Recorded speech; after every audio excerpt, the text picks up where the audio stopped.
rest ye merry gentlemen, let nothing you dismay. Remember Christ our Savior was born on Christmas Day to save us all from Satan's power when we were gone astray. Oh, tidings of comfort and joy, comfort and joy. Oh, tidings of comfort and joy. From God our Heavenly Father, a blessed angel came, and unto certain shepherds brought tidings of the same, that in Bethlehem was born the Son of God by name. Oh, tidings of comfort and joy, comfort and joy. Oh, tidings of comfort and joy. Fear not then, said the angel, let nothing you affright. This day is born a Savior of a pure virgin bride, to free all souls who trust in Him.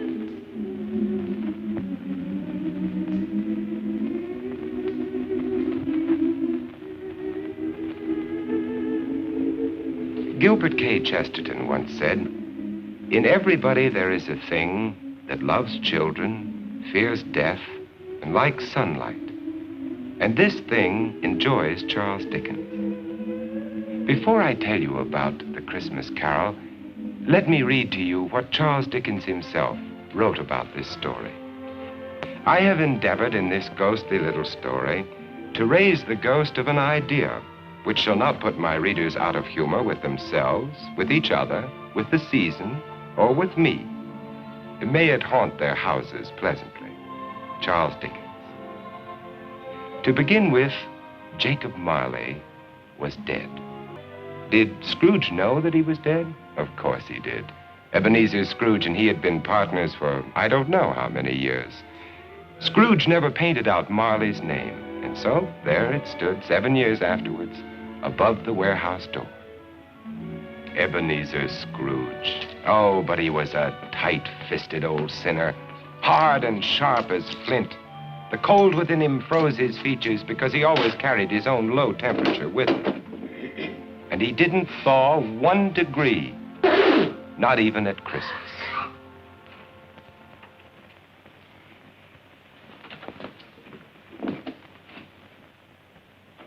Merry Christmas. Merry Christmas, Uncle. God save you. Christmas. Humbug. Christmas? A humbug? Uncle, you don't mean that, I'm sure. What reason have you to be merry? You're poor enough. What right have you to be dismal? You're rich enough. Humbug. What's Christmas to you but a time for finding yourself a year older but not an hour richer?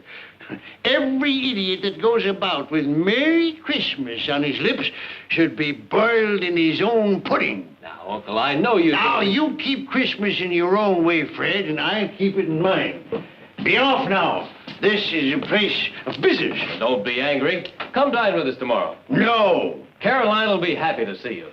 Why did you ever get married? Because I fell in love. Love? That's the only thing in the world more ridiculous than a Merry Christmas. Good afternoon, nephew. Uncle, I'm sorry with all my heart to find you like this. Merry Christmas, Bob. Merry Christmas, sir. Let me hear another sound from you. You'll keep your Christmas by losing your situation.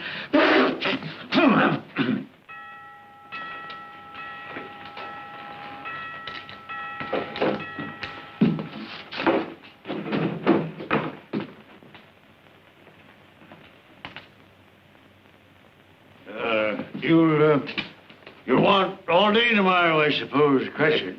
Quite convenient, sir. It's not convenient. But it's only one day in the year, sir. A poor excuse to pick the pocket of your employer every 25th of December. But be here all the earlier next morning. I will, sir.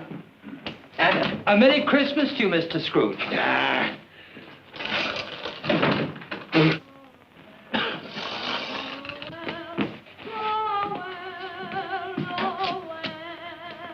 Christmas.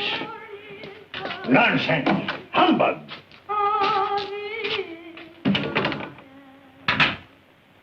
And while most of London was jovial and full of glee in honor of this Christmas Eve, Scrooge had taken his melancholy dinner at his usual melancholy tavern. And having read all the newspapers, he went home to bed. Scrooge lived in the chambers which had once belonged to Marley, his ex-partner. And as I have remarked before, Marley is dead these last 7 years. Dead as a doornail.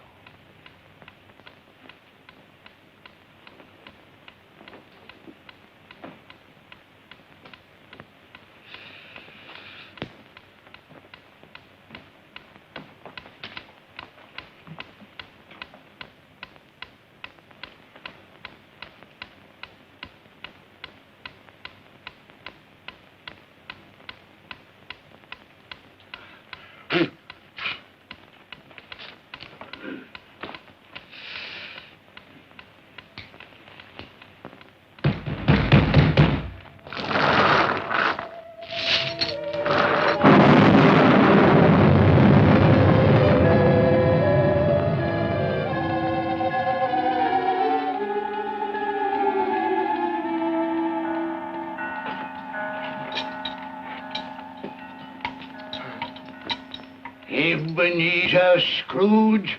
How now? What do you want of me? Much. Who are you? In life I was your partner, Jacob Marley. You don't believe in me? I don't. What evidence would you have of my reality beyond that of your own senses? I don't know. And why doubt your senses? Because a slight disorder in my stomach could make my senses cheat me. You might be an undigested bit of beef, a blot of mustard, a fragment of underdone potato. Humbug, I tell you, humbug! Mercy on me, dreadful apparition. Now, do you believe in me or not? I do. But why do you come to plague me? And why do you wear that ponderous chain? I made it, link by link in my life, as you are doing for yourself on earth. It is now a part of my penance, and I am here tonight to warn you of a fate such as mine. But, Ebeneezer, if you change your ways, you have a chance of escaping my doom. You were always a good friend to me, Jacob. Thank you. Thank you. You will be haunted by 3 spirits. Without their visits, you cannot hope to shun the path I tread. Expect the first tomorrow, when the bell tolls 1. Expect the next on the following night at the same hour, and the third on the next night, when the last stroke of 12 has ceased to vibrate. Couldn't I take them all at once, Jacob, and have it over with? Look to see me no more, and look that for your own sake you remember what has passed between us.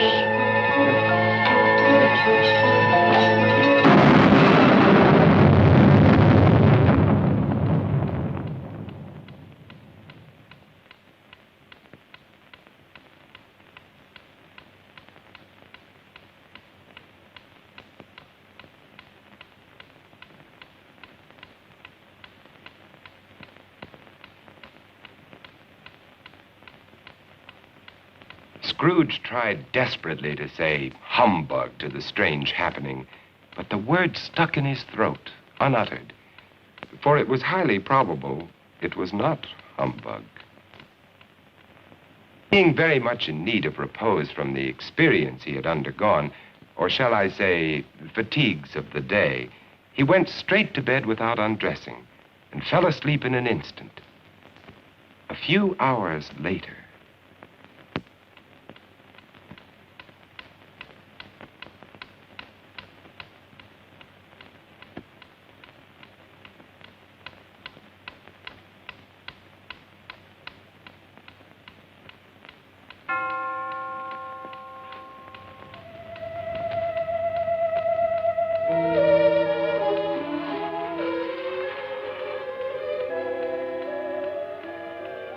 Are you the spirit whose coming was foretold to me?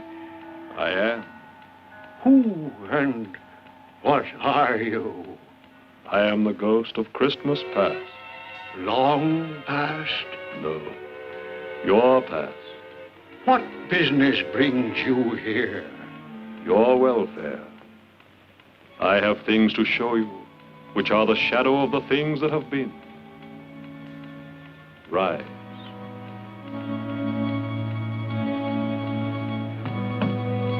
And walk with me.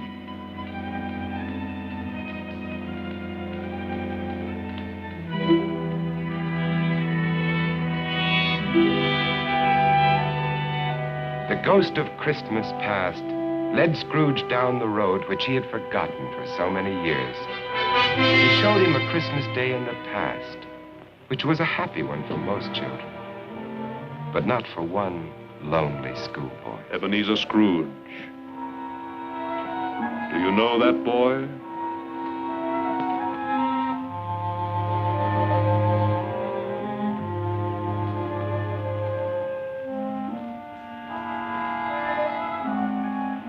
Yes, yes, I do. It is I as a boy. Oh, I remember that Christmas well. I felt so lonely. My playmates, they didn't like me. It was because you had shunned them.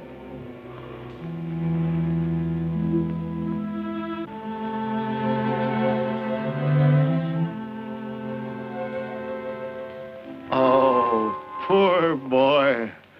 I wish What is the matter? There was a boy singing a Christmas carol on the street last night. I should have liked to have given him something, that's all.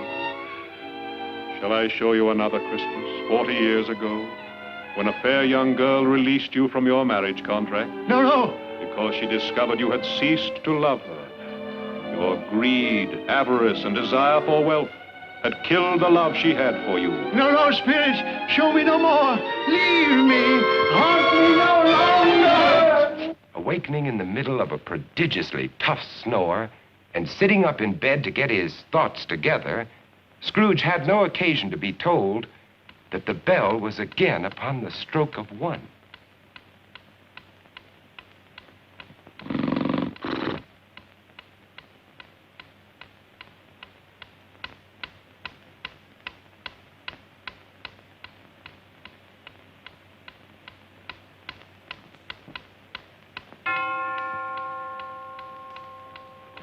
Scrooge!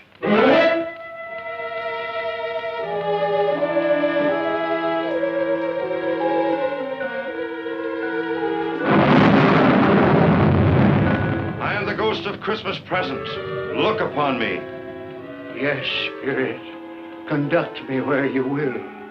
I went forth last night on compulsion, and I learned a lesson which is working now.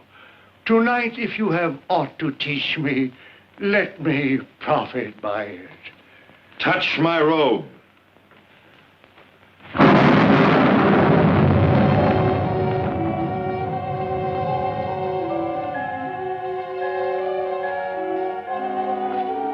Look.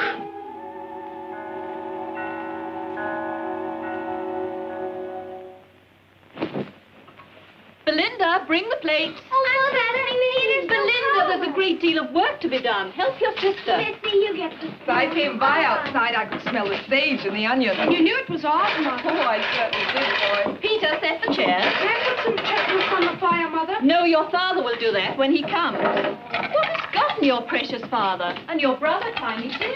And Martha wasn't as late last year by half an hour. Oh, This is the house of your clerk, Bob Cratchit. But he has hardly a penny to his name. I, the ghost of Christmas present, have blessed his house. Here comes Bob now with another member of his family, Tiny Tim. And a Merry Christmas, everybody. And there you are, Tiny Tim, right in your own chair. Merry Christmas, Bob. And Martha. Yes, here I am again. Christmas wouldn't be Christmas without Martha coming to visit us. Bob. And how did Tiny Tim behave today, Bob? Fine. He told me coming home that he was glad he'd been to church, because it's pleasant to remember that the day is called Christmas, after he who made the lame to walk and the blind to see. Oh, what a beautiful Christmas table. It would be more beautiful if we had a turkey, but we'll manage. Of course we will. See what a happy family your clerk has on only 15 shillings a week? Tiny Tim. I didn't know he was sick and a cripple. Mr. Scrooge. I give you Mr. Scrooge, the founder of the feast. The founder of the feast, indeed. I wish I had him here. I'd give him a piece of my mind to feast upon. Dear, it's Christmas Day. It should be Christmas Day, I'm sure, when one drinks the health of such an odious, stingy, hard, unfeeling man as Mr. Scrooge. My dear, it's Christmas. Very well. I'll drink his health for your sake, and because it's Christmas. Long life to him. A Merry Christmas and a Happy New Year. A Merry Christmas and a Happy New Year. God bless us, everyone.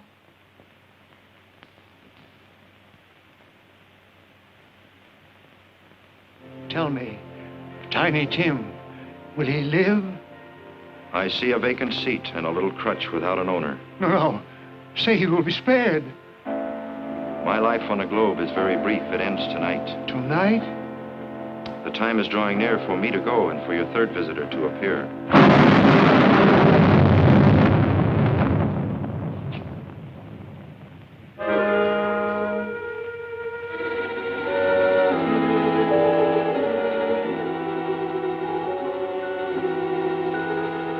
I am in the presence of the ghost of Christmas yet to come. Ghost of the future, I fear you more than any specter I have seen. But lead on, I want to know.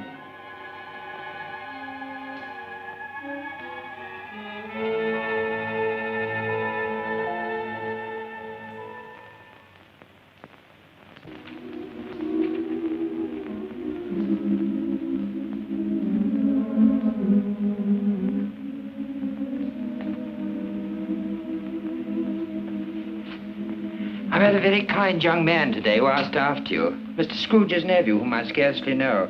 I told him about Tiny Tim, and he said, I'm heartily sorry for you and your good wife.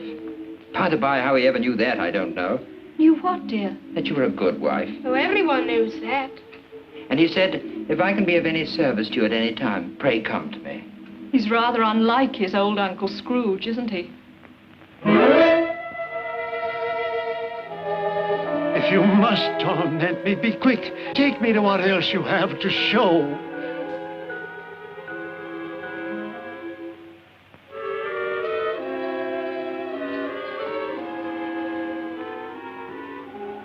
I don't know much about it either. I only know he's dead. When did he die? Last night, I believe. What had he done with his money? I haven't heard. But he'll have no use for it where he's going. It's likely to be a cheap funeral. For upon my life, I don't know anyone to go to it.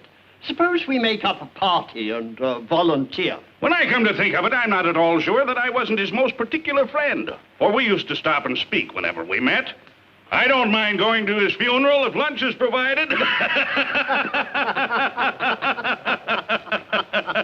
Tell me what man they are speaking of.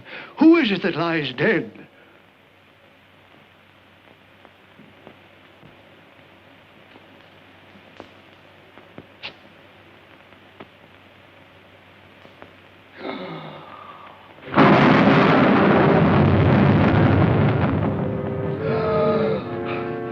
No, hear me. I am not the man I was. Assure me I yet may change the shadows you have shown me. I will honor Christmas in my heart and try to keep it all the year. Tell me I may sponge away the writing on this stone.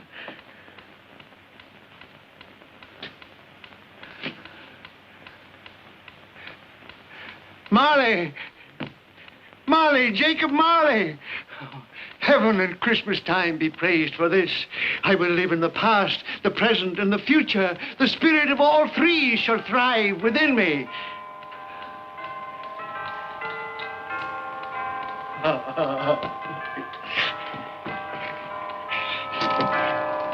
Boy, oh boy! Yes, sir? What's today? What, sir? What's today, my fine fellow? Today? Why, Christmas Day, sir. It's still Christmas, and I haven't missed it.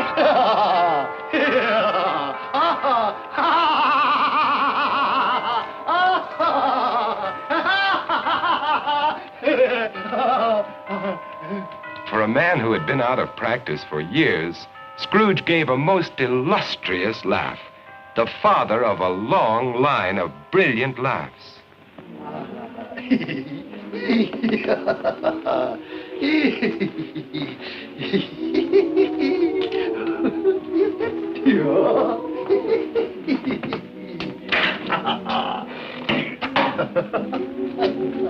And Scrooge dressed himself all in his best, and at last got out into the streets, wishing everyone he met a Merry Christmas. Mr. Fred! Come in, Fred. Have you room at your table for some friends? Oh, you're very welcome, Mr. Fred, sir. And you too, ma'am. I only hope that our lowly feast is to your liking. Now, don't fret about provisions. We've brought plenty for all. Merry Christmas, Bob! Mr. Scrooge! And Mrs. Cratchit, for you. Mr. Scrooge! My dear, that's for you. Darling, for you. For me? And you, sir. Oh, Mr. Scrooge, I don't know how we can ever thank you. Don't. And I'm going to raise your salary and help your large family in every way possible. And Tiny Tim. I saw a friend of mine at church just a little while ago. A famous surgeon. You and I are going to see him tomorrow. And he's going to be your friend, too. Mr. Scrooge! Merry Christmas, Mr. Scrooge went his word. He did it all and infinitely more. And to Tiny Tim, who did not die, he was a second father. Scrooge had no further dealings with ghosts, but it was always said that he knew how to keep Christmas well, if any man alive possessed the knowledge. May it truly be said of us, and all of us. And so, as Tiny Tim observed, God bless us, everyone.